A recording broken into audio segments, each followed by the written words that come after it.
ارسل کہنے لگا، پچھلے 5 سال کی شکایتیں آج ہی دور کر دوں گا۔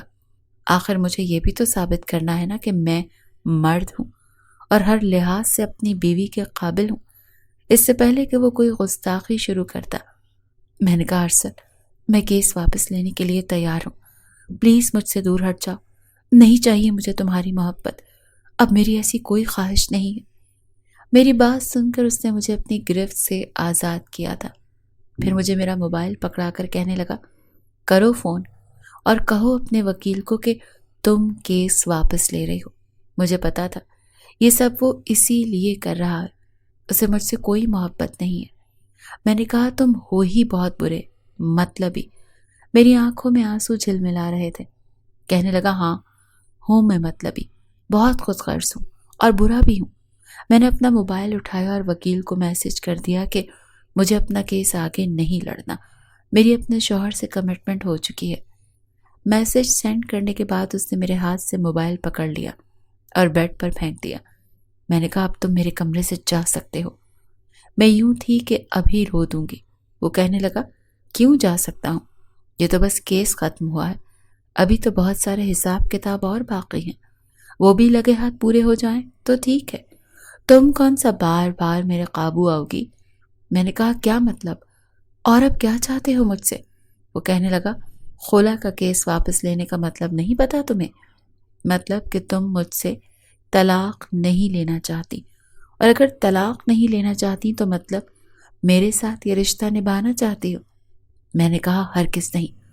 وہ مجھے بیڈ تک لے گیا، مجھے بیڈ پر بٹھا دیا، میرے برابر میں بیٹھ گیا، کہنے لگا، اچھا آئی ایم سوری۔ پہلی بار اس نے مجھ سے معذرت کی تھی۔ میں نے اپنا رخ بدل لیا۔ اس نے اپنے کان پکڑے اور کہنے لگا، پلیز مجھے معاف کر دو، لیکن باخدا ایسا نہیں ہے جیسا تم نے سوچا تھا۔ میں نے اس کی طرف دیکھا ہی نہیں، بس ہاتھ کی پچ سے اپنے آنسو صاف کرتی رہی۔ کہنے لگا، پلیز ادھر دیکھو، میں نے کان پکڑ رکھے ہیں، کیا کوئی اہمیت نہیں ہے میری؟ اتنی سی بھی نہیں کہ تم میری طرف دیکھ لو، بس ایک نظر؟ خدا کی قسم تمہارے علاوہ کسی سے محبت نہیں کی، میرا اللہ جانتا ہے۔ ہاں مجھے بس اظہار کرنا نہیں آتا نا، کیا کروں؟ پہلی بار محبت کی تھی اور پھر شادی کر لی۔ نہیں پتا تھا کہ شادی سے پہلے بھی اپنے محبوب کے ساتھ میٹھی میٹھی باتیں کرنے کی پریکٹس کرنی چاہیے۔ مجھے یہ سب کچھ آکورڈ سا لگتا تھا، مطلب کچھ فلمی ٹائپ کا۔ مجھے حقیقت میں رہنا پسند تھا۔ کیا پتا تھا کہ تم اس بات کو اتنا سیریس لے لو گی۔ جانتی ہو 1.5 مہینے بعد میں نے شیو کی ہے۔ تم نے پاگل کر کے رکھ دیا تھا، مجھے گھن چکر بنا کر رکھ دیا تھا۔ میں نے کہا، جھوٹ مت بولیں مجھ سے، آپ کو میری کوئی پرواہ نہیں تھی۔ آپ سے یہ برداشت نہیں ہو رہا تھا کہ میں الگ کیوں رہنے لگی، الگ سے کام کیوں کرنے لگی، انڈیپینڈنٹ کیوں ہو گئی۔ کہنے لگا، تمہارے انڈیپینڈنٹ ہونے پر مجھے کوئی اعتراض نہیں، مجھے ایسی لڑکیاں بہت اچھی لگتی ہیں، لیکن تمہارے الگ رہنے پر اعتراض تھا۔ عورت کا انڈیپینڈنٹ ہونے کا مطلب یہ نہیں کہ وہ اپنے شوہر کو چھوڑ کر چلی جائے۔ میں نے کہا، آپ نے مجھے شکست اس لیے دی تاکہ میں آپ کے برابر نہ کھڑی ہو سکوں۔ کہنے لگا کہ کرنا پڑا، باخدا اگر میرے ساتھ چلتی تو تمہیں اپنے سے بھی اوپر کھڑا کر دیتا۔ بہت اچھا لگتا ہے مجھے جب کوئی عورت کامیابی کی منازل طے کرتی ہے، لیکن ایک مقام پر پہنچ کر وہ یہ سمجھے کہ اس کا شوہر اس کے قابل نہیں رہا اور وہ خود زندگی گزار لے گی۔ مجھے عورت کی یہ بات اچھی نہیں لگتی، اور میں نہیں چاہتا کہ تم ان عورتوں میں شمار ہو۔ میرے دل میں تمہارا کیا مقام ہے میں تمہیں لفظوں میں نہیں بتا سکتا، کیونکہ میرے پاس وہ لفظ ہی نہیں ہے۔ مجھے ناولز کے ہیرو کی طرح جملے بنانے نہیں آتے نا، اس لیے کہ میں ایک عام سا لڑکا ہوں۔ تمہیں یاد ہے جب تم نے مجھے اپنے کمرے میں بلایا تھا اور یہ کہا تھا کہ تم مجھ سے 7-8 سال چھوٹی ہو، مجھے تم سے شادی نہیں کرنی چاہیے، تو میں نے کافی دیر تمہاری اس بات کو سوچا۔ میں رخ بدل کر اس کی بات سن رہی تھی۔ اس نے ہاتھ سے میرا چہرہ پکڑا اور اپنی طرف کر کے کہنے لگا، ادھر میری طرف دیکھو، میں تم سے سچ کہہ رہا ہوں، تم واقعی مجھ سے 7-8 سال چھوٹی تھی، صرف 18 سال کی تھی۔ بچپن سے میں تمہیں ہی دیکھتا آ رہا تھا، مجھے تم اچھی بھی لگتی تھی۔ پھر میری کزن تھی، مجھے چچا سے اور چچی سے بھی کافی لگاؤ تھا، اسی لیے سوچ لیا تھا کہ کوئی باہر کی لڑکی لے کر نہیں آؤں گا۔ جب اپنے ہی گھر میں موجود ہے تو کیا ضرورت پڑی ہے کہ میں کسی اور سے شادی کروں؟ ہو سکتا ہے کوئی لڑکی مجھے میری فیملی سے دور کرنے کی کوشش کرے۔ تم میری فیملی کی تھی، مجھے کبھی بھی اس فیملی سے دور نہیں کرتی۔ تمہارا انتخاب کرنے کی وجہ یہ بھی تھی، نہ اپنی فیملی سے دور میں رہنا چاہتا تھا۔ جانتا تھا کہ صرف بابا کی نہیں، اس طرح چچا کی بھی مجھ سے بہت سی امیدیں وابستہ ہیں، کیونکہ میں نے یہ سنا تھا کہ ارسل تم بڑے ہو اور تم نے ہی باقی کے بہن بھائیوں کو بھی سنبھالنا ہے۔ جتنی اہمیت میرے باپ نے مجھے دی اس سے کئی زیادہ چچا نے دی۔ تم چھوٹی سی تھی جب چچا نے مجھ سے کہا کہ یہ اپنی کلاس میں فیل ہو گئی ہے ارسل، آج کے بعد تم اسے پڑھاؤ گے۔ میں چاہتا ہوں کہ جیسے تم پوزیشن ہولڈر ہو یہ بھی ایسی ہی ہو جائے، بس اسی لیے میں تمہیں اپنے برابر دیکھنا چاہتا تھا۔ تمہیں پڑھانے لگا، تمہارا خیال رکھنے لگا۔ ہاں یہ لگتا ہے کہ میں بڑا تھا، سب کہتے تھے ارسل بڑا ہے، ارسل بڑا ہے، تو مجھ میں بڑا پن کچھ زیادہ ہی آ گیا۔ لیکن باخدا کبھی تمہیں بری نظر سے نہیں دیکھا، بس اچھی لگتی تھی۔ یہ سوچا تھا جب بڑا ہوں گا تو شادی تم سے ہی کر لوں گا، لیکن جب تمہارے منہ سے یہ سنا کہ تم شادی نہیں کرنا چاہتی تو میں نہیں چاہتا تھا کہ تم بے وقوفی کر کے اپنی زندگی برباد کر لو۔ اور جانتی ہو کیوں؟ میں نے کوئی جواب نہیں دیا۔ کہنے لگا کنزا پلیز اس طرح تو بات نہیں ہوگی، بات تب ہوگی جب تم اپنے دل کی کدورت کو دور کر کے میری بات سنو اور سمجھنے کی کوشش کرو۔ یہ کہہ کر اس نے اپنے ہاتھ سے آنسو صاف کیے تھے۔ پہلی بار اس کا رویہ بالکل الگ تھا۔ میں نے کہا کیوں؟ کہنے لگا میں 8ویں 9ویں جماعت میں پڑھتا تھا، مجھے اپنی ایک ٹیچر بہت اچھی لگتی تھی، لیکن وہ زیادہ تر چپ چپ سی رہتی تھی۔ اکثر میں نے ان کے ہاتھوں پر اور چہرے پر نیل کے نشان دیکھے تھے۔ جب ان سے پوچھتا تو وہ کہتی کچھ نہیں۔ ایک بار ان کی آنکھ کے قریب گہرا نیل کا نشان تھا، چہرہ بھی سوجا ہوا تھا۔ مجھے یہ دیکھ کر بہت دکھ ہوا تھا۔ میں اسٹاف روم میں ان کے پاس آ گیا۔ میری ان سے اچھی دوستی بھی تھی، وہ مجھے بالکل اپنے چھوٹے بھائیوں جیسا سمجھتی تھی۔ میں نے پوچھا کہ آپ کو کیا ہوا ہے؟ کہنے لگی کچھ نہیں۔ میں نے کہا پلیز بتائیے کیا ہوا ہے؟ تو وہ رونے لگی، کہنے لگی میرا شوہر مجھے بہت مارتا ہے۔ میں نے کہا کیوں مارتا ہے؟ کہنے لگی اس لیے کہ مجھے 2 وقت کی روٹی کھلاتا ہے اور میں اس پر ڈیپینڈنٹ ہوں، مجھے 2 روٹی کھلا کر مجھ پر احسان کرتا ہے۔ میں نے کہا کہ اپنے گھر والوں سے کیوں نہیں کہتی؟ وہ کہنے لگی کہ گھر والوں نے ہی تو سب کچھ کیا ہے۔ تمہیں پتہ ہے میں انجینئر بننا چاہتی تھی، بہت محنت کر رہی تھی، لیکن بابا نے وٹے سٹے کے چکر میں میری شادی کروا دی۔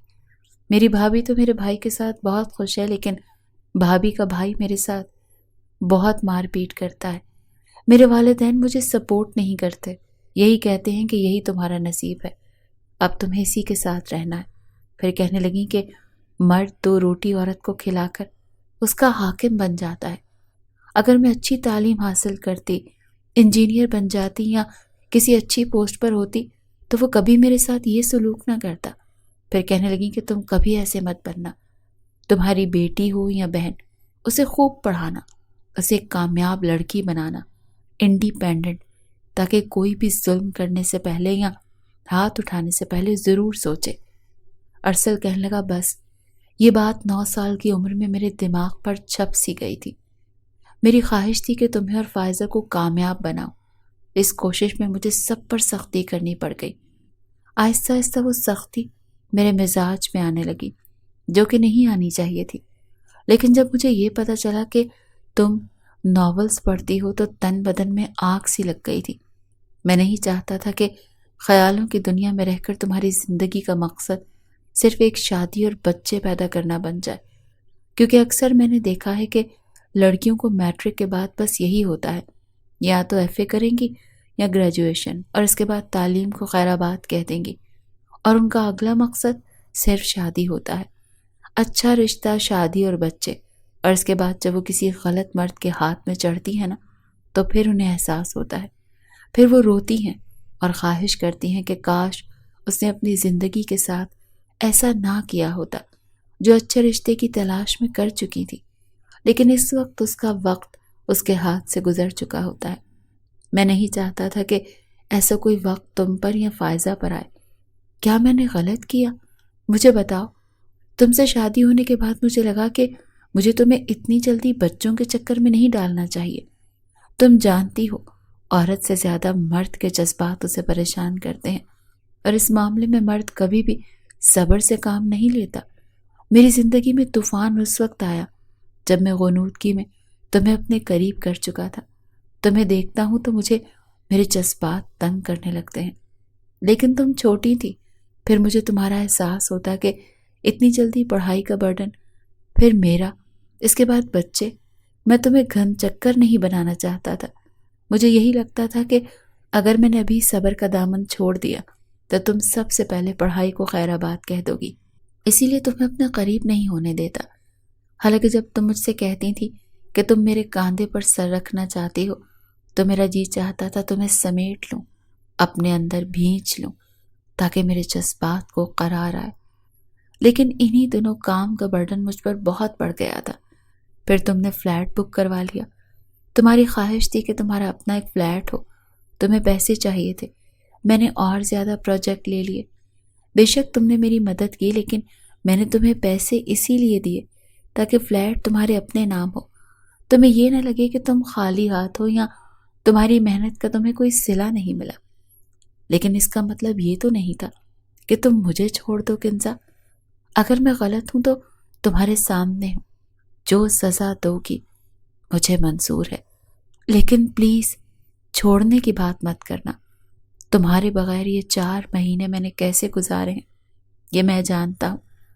حالانکہ وہ گھٹیا ناولز بھی پڑھ لیے جن سے کبھی مجھے نفرت تھی۔ اب بھی کوئی شکوہ شکایت ہے تو کر سکتی ہو۔ میں نے کچھ نہیں کہا، بس کہا مجھے دوبارہ سے مری جانا ہے۔ میری بات سن کر وہ مسکرانے لگا، میرا ہاتھ پکڑ لیا اور کہنے لگا کہ اب مجھے 2 مہینے کی چھٹی چاہیے، اور یہ 2 مہینے صرف تمہارے ساتھ گزاروں گا۔ تمہاری باقی کی ساری شکایتیں دور کر دوں گا، جو تم کہو گی وہی کروں گا۔ میں نے کہا سوچ لیں، منع تو نہیں کریں گے؟ کہنے لگا نہیں کرتا۔ میں نے آج تک کبھی کسی کے سامنے کان پکڑ کے معافی نہیں مانگی، تم سے مانگی ہے۔ میں نے کہا میں زندگی جینا چاہتی ہوں، آپ کے ساتھ ہر لمحہ گزارنا چاہتی ہوں، میری بس اتنی سی خواہش ہے۔ کہنے لگا ٹھیک ہے، تمہاری ہر خواہش سر آنکھوں پر۔ ارسل کی آنکھوں میں آنسو تھے اور چہرہ میرا بھی بھیگا ہوا تھا۔ اس نے اپنے ہاتھوں سے میری گالوں پر بہنے والے آنسوؤں کو صاف کیا۔ مجھے تو ابھی تک یہ سب کچھ خواب سا لگ رہا تھا۔ میں بار بار ارسل کی آنکھوں کی طرف دیکھ رہی تھی، کہیں یہ کوئی مذاق تو نہیں تھا جو وہ میرے ساتھ کر رہا تھا، یا پھر سچ میں ہی میرا دماغ خراب ہو چکا تھا۔ میں جب ارسل کی آنکھوں میں ٹکر ٹکر دیکھتی ہوئی خیالوں میں کھوئی تو اگلے ہی پل اس نے میرے سامنے چٹکی بجائی اور کہنے لگا کیا ہوا؟ کن خیالوں میں کھو گئی؟ پلیز اب دوبارہ سے ٹوٹ جانے کی بات مت کرنا۔ دیکھو میں نے تمہارا فلیٹ تمہیں اس لیے نہیں دلوایا کہ تم یوں جب مرضی روٹ کر اس میں چلی جاؤ، یہ تو اپنے اختیارات کا غلط فائدہ اٹھانا میں شمار ہو جاتا ہے نا۔ میں نے پہلی مرتبہ ارسل کی آنکھوں میں ایک ڈر سا دیکھا تھا، ایک ایسا ڈر کہ کہیں وہ مجھے کھو نہ دے، کہیں میں ایک مرتبہ پھر ارسل سے دور نہ چلی جاؤں، اور اس مرتبہ کہیں ایسی جگہ جاؤں کہ وہ مجھے ڈھونڈ ہی نہ پائے۔ میں نے ارسل کی آنکھوں میں دیکھنا چھوڑ دیا، نظریں اپنی گود میں ٹکائیں اور ایک گہری سانس لے کر کہنے لگی کہ ارسل 5 سال کا عرصہ کوئی کم عرصہ نہیں ہوتا۔ آپ خود سوچئے کہ 5 سال پہلے میں کیسی تھی، اور ان 5 سالوں میں آپ نے مجھے کیسا کر دیا۔ میں نہیں جانتی آپ کا طریقہ ٹھیک تھا یا غلط، لیکن ان سب میں بہت ٹوٹ چکی ہوں، بالکل پتھر سی ہو چکی ہوں۔ میں نے آپ کی شخصیت میں خود کو ڈھالتے ڈھالتے اپنا آپ چھوڑ ہی دیا۔ آپ کہتے ہیں نا کہ آپ کو مجھ سے محبت ہے، تو میں تبھی آپ کی محبت مانوں گی جب آپ میرے ساتھ بالکل ویسا رویہ رکھیں جیسا میں چاہتی ہوں، جیسا کہ ناول کے ہیرو اپنی ہیروئن کے ساتھ رکھتے ہیں۔ میرے دل میں ایک شک تھا، ایک شبہ تھا کہ کہیں صرف اور صرف کیس واپس لینے کے لیے ارسل ایسا تو نہیں کر رہا۔ میں بس پوری طرح یقین دلانا چاہتی تھی کہ ارسل سچ میں بدل چکا ہے اور مجھ سے محبت کرتا ہے، مگر وہ ایک مرتبہ پھر میرا چہرہ اپنے ہاتھوں میں تھام کر کہنے لگا میری سویٹ ہارٹ، میری جان، میری تمنائے جان، اور پتہ نہیں ایسے کتنے نام تھے جو میں نے تمہارے ناولز میں ڈھونڈ ڈھونڈ کر پڑھے تھے، ان سب ناموں سے اوپر نام میری کنزا ارسل، میرے ناول کی خوبصورت ہیروئن۔ مجھے اپنی محبت کا یقین دلانے کے لیے جو بھی کرنا پڑا میں کروں گا۔ اتنا کہہ کر ارسل کچھ دیر مجھ سے باتیں کرتے رہے۔ ارسل کا ارادہ میرے ساتھ اسی کمرے میں سونے کا تھا، لیکن میں انہیں صاف لفظوں میں کہہ چکی تھی کہ میں آپ کے ساتھ نہیں سونے والی، آپ جائیں اپنے کمرے میں سوئیں۔ مجھے 2 مہینے میں آپ کے ساتھ بالکل فری ہو کر گزاروں گی، پہلے سا بن کر، جب تک مجھے یقین نہیں ہو جاتا کہ آپ سچ مچ بدل چکے ہیں اور مجھ سے سچی محبت کرتے ہیں، تب تک میں آپ کو چھونے بھی نہیں دوں گی۔ ارسل کی آنکھوں میں ایک بے یقینی سی ابھری تھی، بچوں کی طرح منہ بسوڑ کر مجھے دیکھ کر کہہ رہا تھا کہ یہ تم اچھا نہیں کر رہی، اب اپنے شوہر کو تڑپاؤ مت، ورنہ پتہ ہے نا کتنا گناہ ملتا ہے۔ اس سے پہلے کہ میں کچھ بولتی، میرے ماتھے پر بل آنے کی دیر تھی کہ ارسل فوراً کمرے کا دروازہ بند کر کے رفو چکر ہو چکا تھا۔ کمرے سے جاتے ہی میں دھیرے دھیرے قدم اٹھاتی دروازے کے پاس آئی۔ ارسل تو سچ مچ اپنے کمرے میں جا چکا تھا۔ میں نے دروازے کو لاک کیا اور چہرے پر بے اختیار مسکراہٹ لائی۔ دونوں ہاتھوں کی مٹھی بنا کر میں اپنے چہرے پر رکھ چکی تھی۔ لبوں پر تو مسکراہٹ تھی مگر آنکھوں سے آنسو بہہ رہے تھے۔ میں خوش تھی یا غمگین تھی، مجھے اپنی قسمت پر ہی یقین نہیں آ رہا تھا۔ یہ تو بالکل ایک ناول ہو چکا تھا۔ ضروری تو نہیں کہ ہر ناول کی طرح ہیرو ہیروئن کی کہانی وہی تقیانوسی روایتی ہو۔ کچھ لڑکیاں تو ایسی بھی ہوتی ہیں نا، جن کا ہیرو یوں اچانک ایک دم سے سدھر کر سامنے آ جاتا ہے۔ ان 5 سالوں میں میرا دل ایک مرتبہ پھر سے کر رہا تھا کہ میں اس کمرے میں بھنگڑے ڈالوں، خوشی سے آزاد پرندے کی طرح چہکوں، ٹھیک ویسے جیسے میں نے کچھ سالوں پہلے کیا تھا۔ مگر شاید وقت نے مجھے کچھ زیادہ ہی بدل دیا تھا۔ وہ رات میں نے پرسکون سوئی تھی۔ اگلی صبح روایت برقرار رکھتے ہوئے میرا ہٹلر شوہر دروازے پر تھا۔ دھڑ دھڑ دروازہ بج رہا تھا اور میں جاگ چکی تھی۔ دروازہ جیسے ہی میں نے جمائی لیتے ہوئے کھولا، ابھی میری آنکھیں بند ہی تھی کہ ارسل نے بے ساختہ میرے گال پر اپنے لب رکھ دیے۔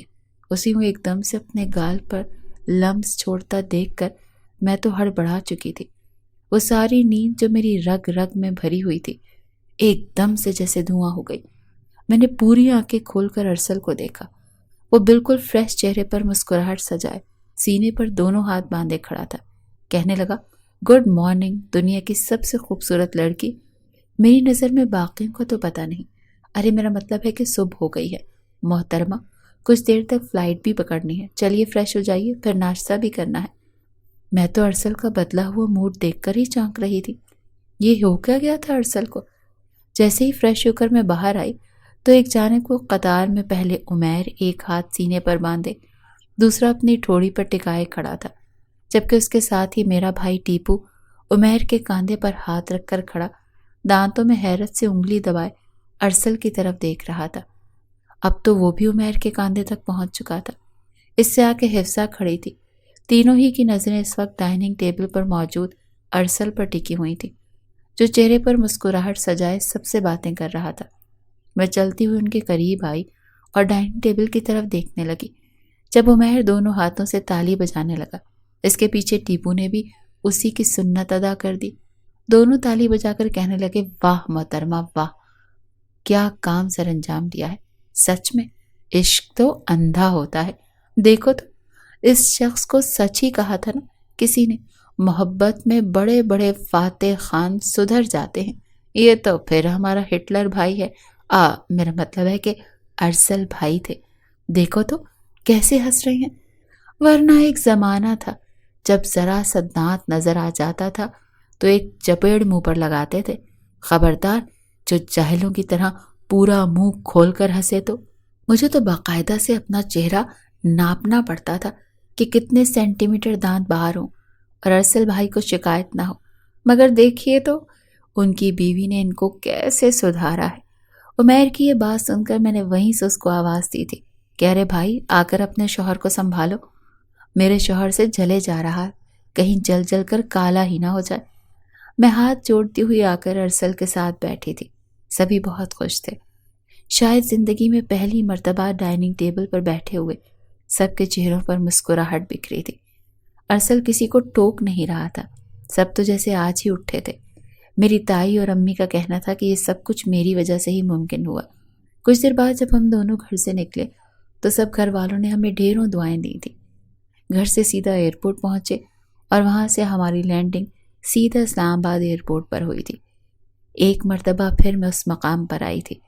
ارسل نے میرا ہاتھ تھام رکھا تھا اور میں جیسے ہی ایئرپورٹ پر پہنچی تو ایک جانب کو لگے ہوئے اسٹال سے سفید پھولوں کا گلدستہ اٹھا کر میری جانب بڑھایا۔ ارسل نے وہ گلدستہ میری طرف بڑھاتے ہوئے کہا کہ ان سفید پھولوں کو دیکھ کر مجھے ARP کی یاد آئی۔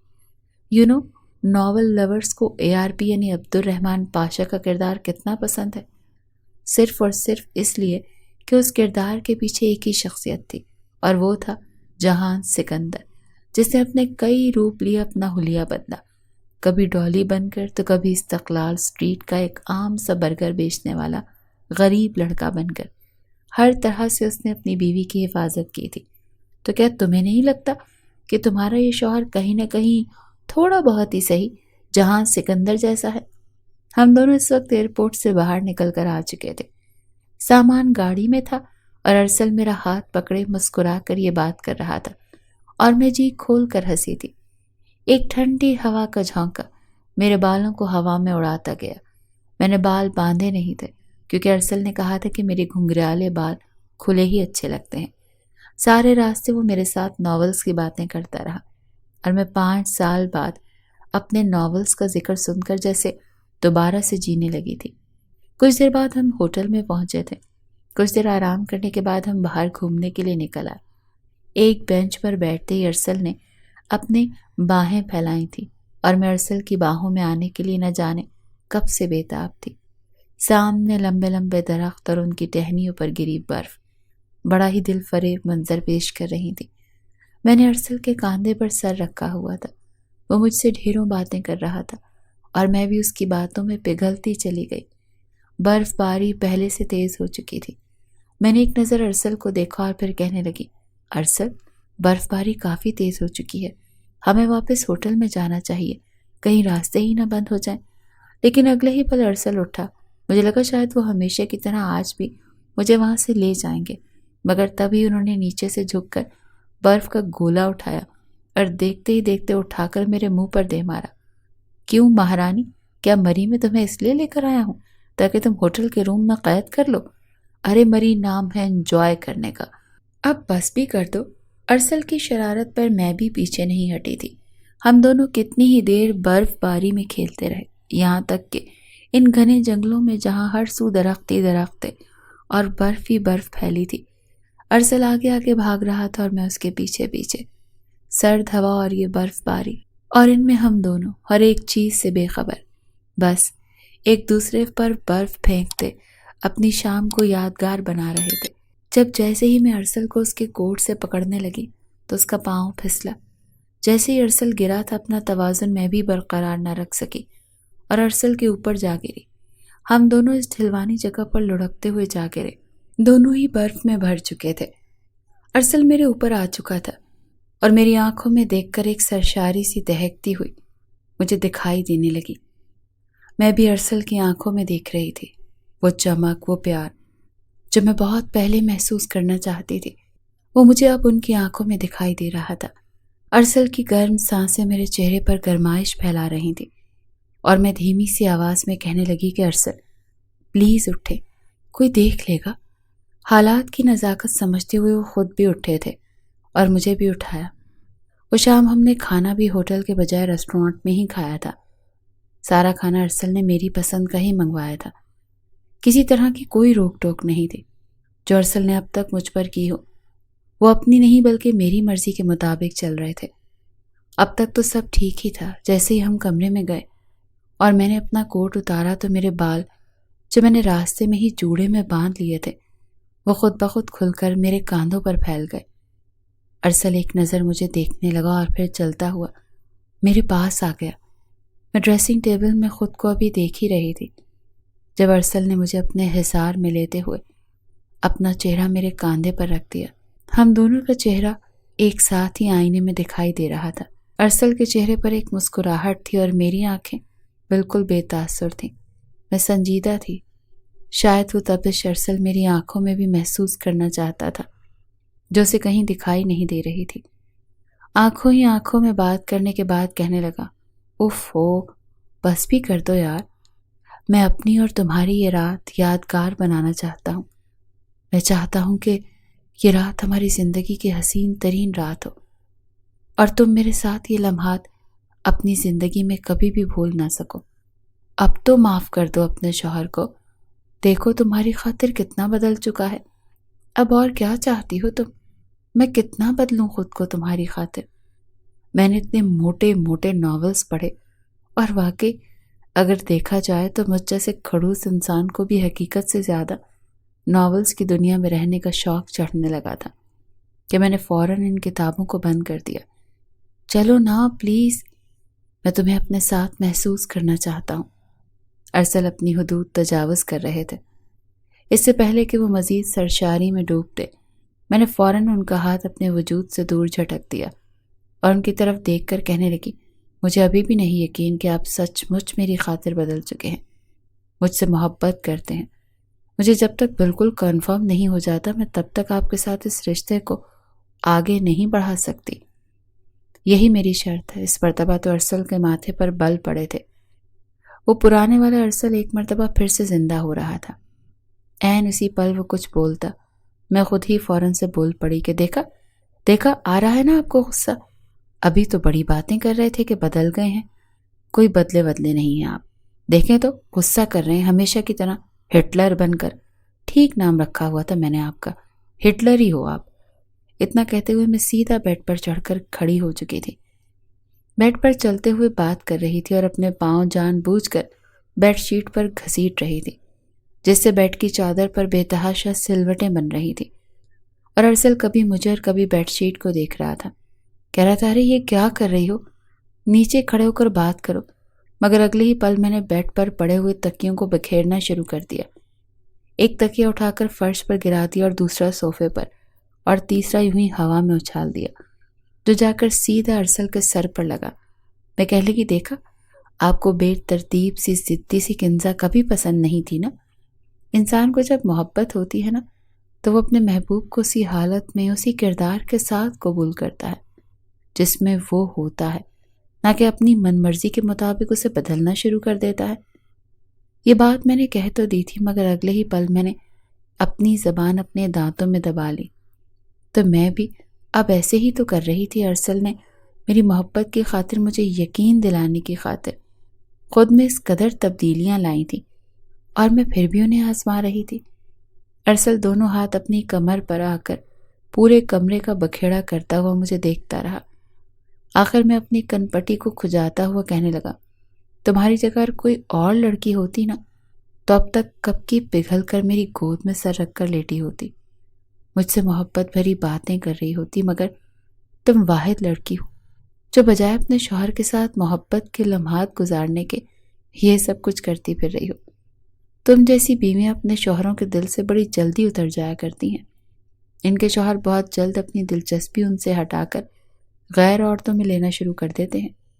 میں جو ابھی تک ارسل کو تنگ کر کے اندر ہی اندر مسکرا رہی تھی، اس کے منہ سے نکلنے والے یہ الفاظ تو میرے دل کو ایک دھچکا سا دے چکے تھے۔ میں وہیں پر بت بن چکی تھی۔ غصے سے میرا دماغ پھٹنے والا ہو چکا تھا۔ وہ میرے سامنے کسی اور کو تصور بھی کیسے کر سکتے تھے؟ میں نے وہیں بیڈ سے چھلانگ لگائی اور اگلے ہی پل اپنے دونوں ہاتھ ارسل کے کالرز پر رکھ دیے۔ غصے سے کالر سے کھینچ کر اپنے قریب کر کے کہنے لگی کہ یہ کیا کر رہے ہیں آپ؟ کوئی اور ہوتی؟ کیوں؟ میں اس کا گلا دبا دوں گی، میں اس کا قتل کر دوں گی، میں اس کی بوٹی بوٹی کر دوں گی، بلکہ میں اسے اس دنیا میں آنے سے پہلے ہی مار دوں گی۔ سمجھے آپ ہوتے کون ہیں کسی اور کا ذکر بھی کرنے والے؟ آپ کی بیوی صرف اور صرف میں ہوں، کنزا ارسل۔ مجھے غصہ دلا کر ارسل ہنس رہا تھا، ہنس کر کہہ رہا تھا، ابھی بھی تم اپنی اہمیت پوچھتی ہو؟ اس وقت تم جن کالرز کو پکڑ کر کھڑی ہو نا، آج تک کوئی مائی کا لال پیدا نہیں ہوا جو یہاں تک پہنچ سکے۔ ارے میری جان، تھوک دو غصہ۔ اگر میں پرانا ارسل ہوتا تو کیا تمہیں یہاں تک پہنچنے دیتا؟ اور اب مزید اگر تم نے میرے سامنے نخرے دکھائے نا تو سچ مچ میں پرانا والا ارسل ہی بن جاؤں گا، میں نے تمہیں یہیں پر گرا دینا ہے اور پھر زبردستی تم سے اپنا حق بھی وصول کر لینا ہے، پھر روتی پھر ہوگی، اور یہاں پر تو تمہاری مدد کے لیے کوئی بھی نہیں آنے والا۔ لگتا ہے تمہیں میری نرمی ہضم نہیں ہو رہی۔ نہ جانے کیوں مگر مجھے اندر تک تکلیف سی اٹھی تھی۔ میری آنکھوں میں آنسو چمکنے لگے۔ ارسل کے منہ سے کسی اور کا نام اور سوچ بھی مجھے بالکل پسند نہیں آئی تھی۔ ارسل میری دونوں گالوں کو بچوں کی طرح پچکار کر کہنے لگا، ارے یار، یہ بھی میں نے تمہارے ایک ناول میں ہی سین پڑھا تھا۔ جب شوہر اپنی بیوی کو یہ دھمکی دیتا ہے تو وہ بیچاری ڈر سہم کر فوراً اپنا آپ اپنے شوہر کو سونپ دیتی ہے۔ میں نے سوچا کہ شاید تم بھی ایسا ہی کرو۔ ارسل کی یہ بات سن کر میں نے ان کے سینے پر مکے مارتے ہوئے اپنا چہرہ ان کے سینے میں چھپا دیا تھا اور گردن کے پاس چہرہ رکھ کے کہنے لگی، بس کر دیں، بہت ہو گیا۔ اب میں نہیں ناولز کی دنیا میں رہتی۔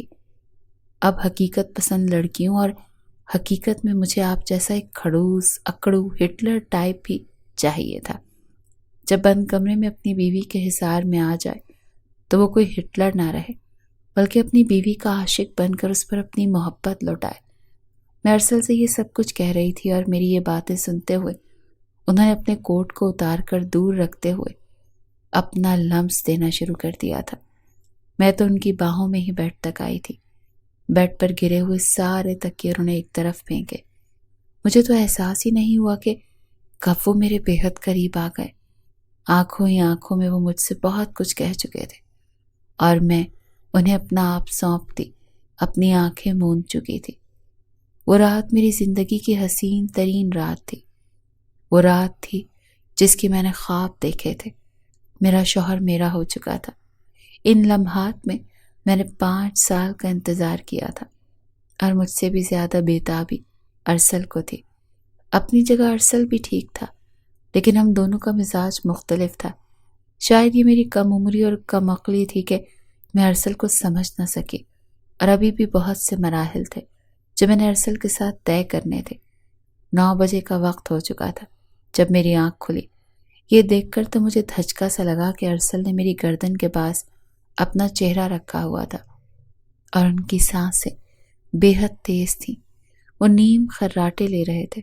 ان کا بھاری بھرکم وجود میرے نازک وجود پر پڑا تھا اور میں شرم سے سرخ لال ہونے لگی۔ گزشتہ رات کے گزرنے والے لمحات سوچ کر میری بھی دھڑکن تیز ہو چکی تھی۔ دھڑکن تیز ہونا تھی کہ ارسل بھی کچھ کسمسانے لگے۔ میں نے جھٹ سے اپنی آنکھیں بند کر دی کیونکہ فی الحال میں ارسل کے ساتھ آنکھوں میں آنکھیں ملانے کے قابل نہیں تھی۔ میں نے بہت کوشش کی تھی کہ میں خود کو سلایا ہوا محسوس کروں۔ ارسل جاگ کر میرے چہرے کے قریب ہو چکے تھے۔ میں پوری کوشش کر رہی تھی۔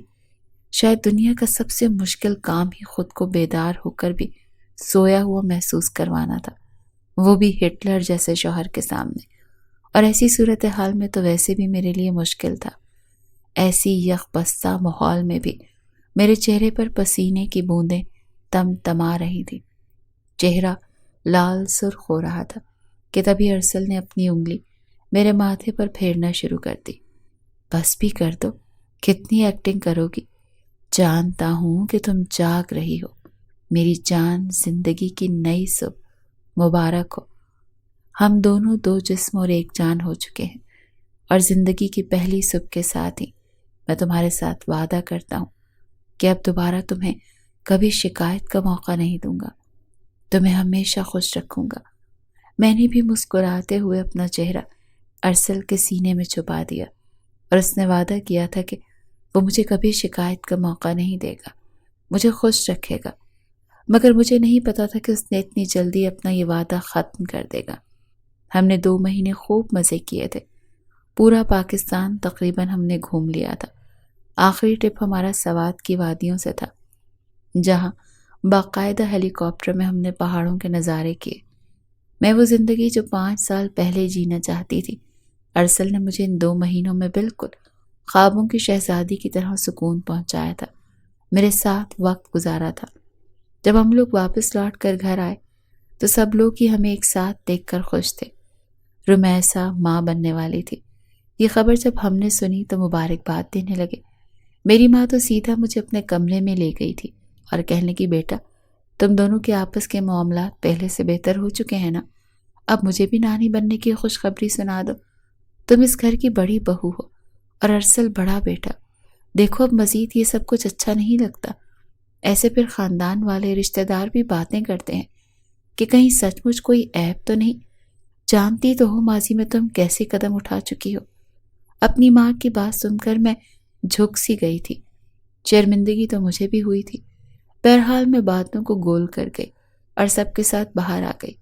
اس رات جب ہم کمرے میں گئے اور میں ارسل کا بازو پکڑ کر بیٹھی ان سے ڈھیروں باتیں کر رہی تھی، بار بار انہیں اپنی یادگار تصویر دکھا رہی تھی، تو وہ مسلسل اپنے موبائل میں ٹائپنگ میں مصروف تھے۔ کہنے لگے یار ہو گئی ٹرپ، اب کل سے ہمیں دوبارہ سے آفس جانا ہے، بہت سا کام رہ چکا ہے اور تم میرے ساتھ بالکل سیریس ہو کر کام کرو گی، سمجھی؟ وہاں پر نو ہسبینڈ وائف، اونلی کام اور ٹو دا پوائنٹ کام۔ وہ ایک مرتبہ پھر ہٹلر کے روپ میں آ چکا تھا اور میں اپنا ہاتھ ماتھے پر رکھ کر کہنے لگی کہ اوکے ٹھیک ہے، بس آپ کا حکم سر آنکھوں پر۔ اگلی صبح ہم معمول کے مطابق آفس گئے تھے۔ بہت سے پروجیکٹ پینڈنگ پڑے تھے۔ ایک سائٹ دیکھنے کے لیے جانا تھا مگر میری طبیعت کچھ خراب ہونے لگی، بار بار جی متلا رہا تھا۔ ارسل سے کہا کہ میں گھر چلی جاؤں، وہ دوسری سائٹ خود دیکھنے مینیجر کے ساتھ چلے جائیں۔ میں گھر آ چکی تھی، بار بار طبیعت عجیب ہو رہی تھی، میں نے ٹھیک سے کھانا بھی نہیں کھایا تھا۔ ارسل کے ساتھ ڈاکٹر کے پاس جانا چاہتی تھی۔ میری تائی اماں نے تو میری یہ حالت دیکھ کر صاف کہہ دیا تھا۔ مجھے تو لگتا ہے کہ خیر سے میری دونوں بہویں ایک ساتھ مجھے خوشخبریاں سنانے والی ہیں۔ یہ سن کر میں تھوڑی شرما سی بھی گئی تھی، مگر رات کے 10 بج چکے تھے اور ابھی تک ارسل کا نام و نشان تک نہیں تھا۔ ایک تو طبیعت ویسے ہی بوجھل تھی، ارسل کا فون مسلسل بند آ رہا تھا، وہ بار بار میری کال کاٹ رہے تھے۔ تنگ آ کر جب میں نے مینیجر کے نمبر پر کال کی تو وہ مجھے نئے وسوسوں میں مبتلا کرتے ہوئے کہنے لگا کہ میم وہ تو دوسری سائٹ پر آئے ہی نہیں۔ مجھے کہنے لگے کہ میں سارے معاملات خود ہی دیکھ لوں، وہ بس ایک سرسری سی نظر دیکھ لیں گے۔ میں تو پریشان سی ہو چکی تھی۔ اگر ارسل مینیجر کے ساتھ نہیں تھا تو پھر کہاں تھا؟ کچھ سوچنے کے بعد مینیجر کہنے لگا کہ ان کو جب آخری مرتبہ میں نے دیکھا تو وہ نشا کے ساتھ تھے، اس کے ساتھ ہی گاڑی میں بیٹھ کر کہیں جا رہے تھے۔ اب مجھے نہیں پتا وہ کہاں گئے۔ نشا کا نام سن کر تو میں آگ بگولا ہو چکی تھی۔ جب سے نشا آفس میں آئی تھی اس پر ارسل کچھ زیادہ ہی مہربانیاں کر رہا تھا۔ اس وجہ صرف اور صرف یہ تھی کہ وہ ایک مڈل کلاس فیملی سے تعلق رکھتی تھی اور بڑی محنت کر کے اس مقام تک پہنچی تھی۔ ارسل کو ویسے ہی ایسی خوددار لڑکیاں پسند تھی، یہ سوچ کر میں اب تک نظر انداز کرتی آئی تھی، مگر ارسل عام سے امپلائی کی خاطر کہاں جا سکتا تھا؟ دل میں وسوسے گھر کرنے لگے۔ میں سوچ میں گم تھی جب رمیسا وہاں پر آ گئی۔ میں رمیسا سے بھی اچھی دوستی ہو چکی تھی۔ مجھے پریشان دیکھ کر وہ پوچھنے لگی تو میں کھلی کتاب بنی اسے یہ سارا ماجرا بتانے لگی۔ جواب میں رمیسا بھی کافی سنجیدہ سی ہو گئی اور کہنے لگی دیکھیے بھابھی، آپ ایک سمجھدار عورت ہیں، لیکن پھر بھی میں آپ کو کہنا چاہوں گی کہ مجھے ارسل بھائی کے ارادے کچھ ٹھیک نہیں لگ رہے۔ آپ کو اپنے شوہر کو قابو میں رکھنا چاہیے۔ مرد کب کہاں بھٹک جائے کیا پتہ چلتا ہے۔ رمیسا تو یہ کہہ کر جا چکی تھی اور میں ہوٹل میں کہے وہ الفاظ سوچ رہی تھی جب ارسل کہہ رہا تھا کہ جب بیویاں اپنے شوہر پر توجہ نہ دیں تو وہ دوسری عورتوں کی طرف مائل ہونا شروع ہو جاتے ہیں۔ رات کو کافی لیٹ ارسل گھر آیا اور میں لاؤنج میں ہی بیٹھی ان کا انتظار کر رہی تھی۔ رات کے 11 بج چکے تھے جب مجھے جاگتا دیکھ کر ارسل نے مجھے اپنی باہوں میں بھرا، کہنے لگا سویٹ ہارٹ ابھی تک جاگ رہی ہو؟ تمہاری طبیعت بھی ٹھیک نہیں تھی، سو جاتی نا۔ میں نے کہا جو تھا مجھے آنے میں دیری ہو جائے گی۔ میں غصے سے ارسل کو دیکھ کر کہنے لگی کہاں تھے آپ؟ کیا آپ کو میری کوئی فکر نہیں ہے؟ آپ نے کہا تھا مجھے شکایت کا موقع نہیں دیں گے اور آپ نے واپس آتے ہی اپنے سارے وعدے توڑ دیے۔ آپ میرے ساتھ جھوٹے وعدے ہی کر سکتے ہیں نا۔ صرف میں ایک دم سے اس قدر پاگل ہو چکی تھی کہ اگلی پچھلی باتیں کھول کر ارسل کے سامنے رکھنا شروع کر دی۔ ارسل کو بولنے کا موقع ہی نہیں دے رہی تھی۔ میری آواز اونچی ہو رہی تھی اور اس وقت ہماری آواز سن کر سب جاگ سکتے تھے۔ اس سے پہلے کہ میں مزید کچھ بولتی ارسل نے میرے منہ پر ہاتھ رکھا اور مجھے کمرے میں لے گیا۔ کمرہ لاک کرنے کے بعد کہنے لگا یہ کیا طریقہ ہے؟ یہ غلط بات ہے جو تم کر رہی ہو۔ میں مانتا ہوں میں کچھ بیزی تھا، میں تمہیں بتا نہیں پایا، مگر تم بغیر سنے فیصلہ نہیں کر سکتی۔ میری آنکھوں میں آنسو جھلملا رہے تھے۔ میں رو کر کہنے لگی، مجھے ڈاکٹر کے پاس جانا تھا، میری طبیعت خراب تھی۔ تو وہ کہنے لگا، گھر میں اور لوگ تھے، تم ان کے ساتھ چلی جاتی، امی کے ساتھ جاتی، عمیر کو کہتی۔ میں کہنے لگی کہ عمیر میرا نوکر نہیں ہے، اس کی اپنی بیوی ہے، اس کو ہونے والا بچہ ہے، اس کی اپنی فیملی ہے۔ آپ سب کچھ پہلے جیسا نہیں ہے، جو وہ آپ کے کہنے پر میری ذمہ داریاں اٹھائے گا۔ آپ کو خود احساس ہونا چاہیے۔ کیا کر رہے تھے آپ نشا کے ساتھ؟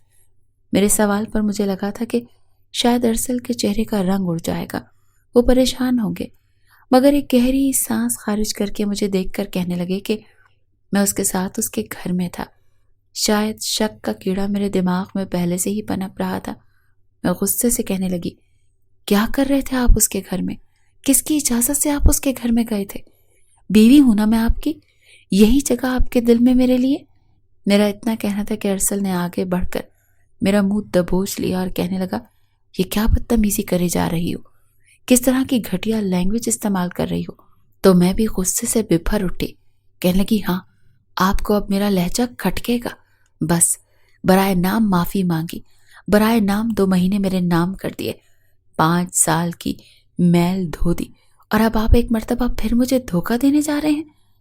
کہیں ایسا تو نہیں کہ آپ سچ مچ میرے علاوہ کسی اور کے؟